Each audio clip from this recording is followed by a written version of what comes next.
A Bíblia vai se referir a Quetura em alguns momentos como esposa de Abraão e em alguns momentos vai se referir a Quetura como concubina. No capítulo 25, algumas tradições dizem, né, que ela, Quetura, era esposa. Lá em Crônicas, capítulo 1, e o versículo é o versículo 33 até o 36, vai se referir a Quetura como uma das concubinas. Por que eu estou falando isso? A gente não tem uma ideia muito clara de que Quetura ela seria esposa ou se seria concubina, mas a gente entende que Abraão, de certa forma, estava livre, uma vez que Sara já havia falecido.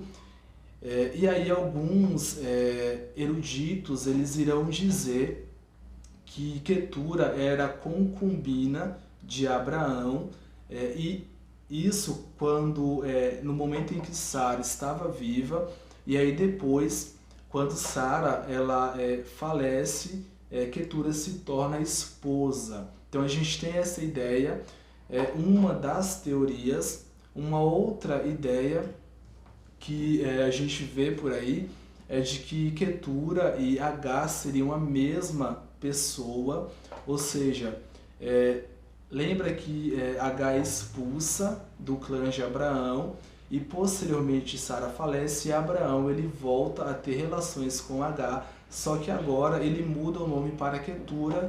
E só a título de exemplo, Quetura significa lá no hebraico incenso ou aroma agradável, justamente trazendo a ideia de que Agar era uma pessoa agradável, ou Quetura, caso ela não seja Agar.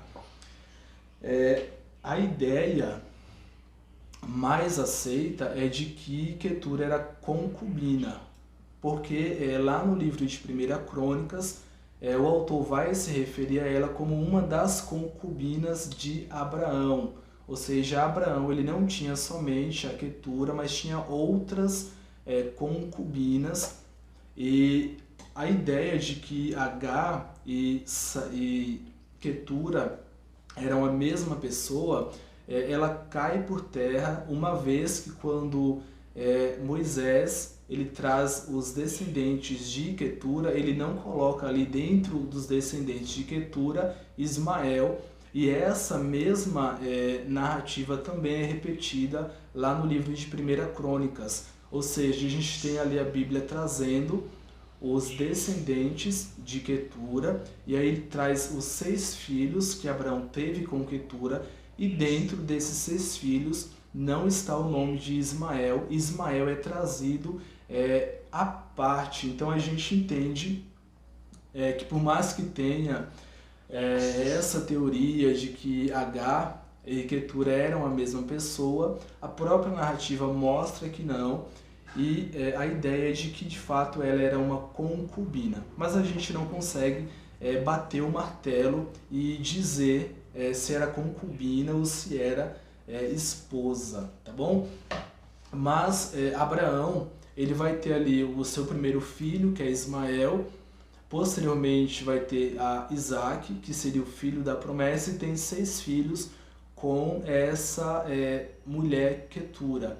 Quais foram esses filhos?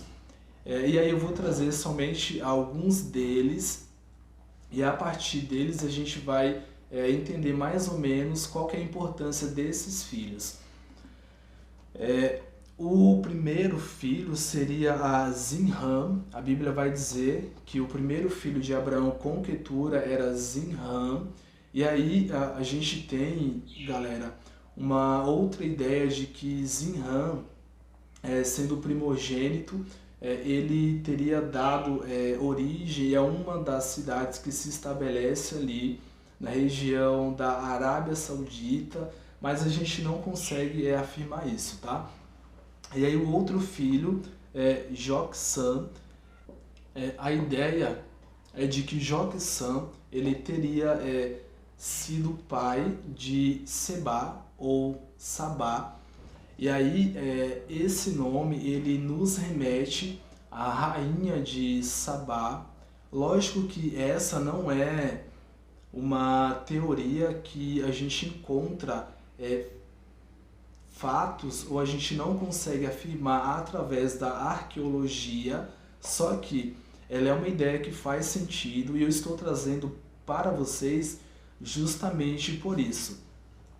Quando a gente tem ali, para o pessoal que não sabe quem foi a rainha de Sabá, lembra que a rainha de Sabá ela vai ter um encontro com o rei ou com o sábio Salomão e ela anda mais de 2.000 quilômetros e leva diversos presentes, porque essa rainha, que a Bíblia não traz nome, que é justamente a rainha de Sabá, ela tinha escutado falar do rei Salomão e aí ela vai ao encontro dele. Quando ela chega lá, ela descobre que a sabedoria de Salomão era muito maior do que a sabedoria ou do que ela havia ouvido.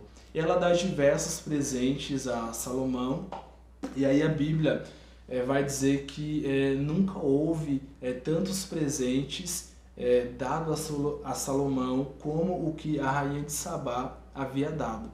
E a rainha de Sabá, dentre esses presentes, a Bíblia vai dizer que o maior número de presentes foi em relação à mirra.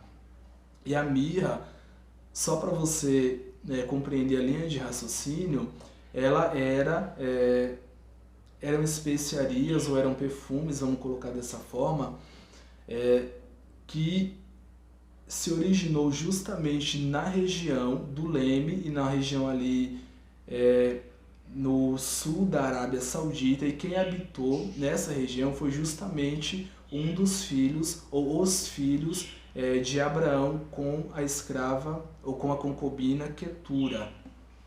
Então assim, por mais que a gente não consiga, pessoas, afirmar com base na arqueologia, a gente consegue entender através de outros eruditos ou através do estudo da história que possivelmente essa rainha de Sabá seja descendente de um dos filhos de Abraão com Quetura, que é justamente o Joquissã.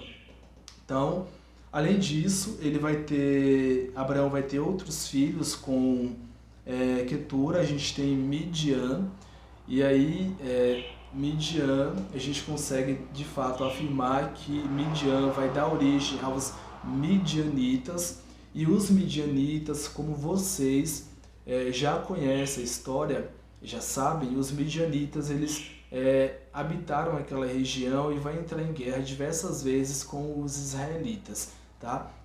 E aí tem os outros filhos, né? A gente tem Medan, a gente tem Isabaque, a gente tem Suá. E o interessante é que esses 6 filhos de Abraão, eles vão habitar a região da Arábia Saudita, e Suá é o único que vai para a região da Mesopotâmia, ou seja, ele vai lá para cima, para a região norte, enquanto os demais habitam ali na região da Arábia Saudita. E Moisés ele vai continuar o relato a partir do versículo 5, dizendo que Abraão, ele ainda em vida, ele dá tudo o que ele tem ao seu filho Isaque, e aos outros filhos ele dá alguns presentes. O porquê, pessoas, que a gente tem essa narrativa, ou esse fato? Qual que é a importância de Moisés dizer que Abraão deu a Isaque tudo o que ele tinha e aos outros filhos ele vai dar alguns presentes?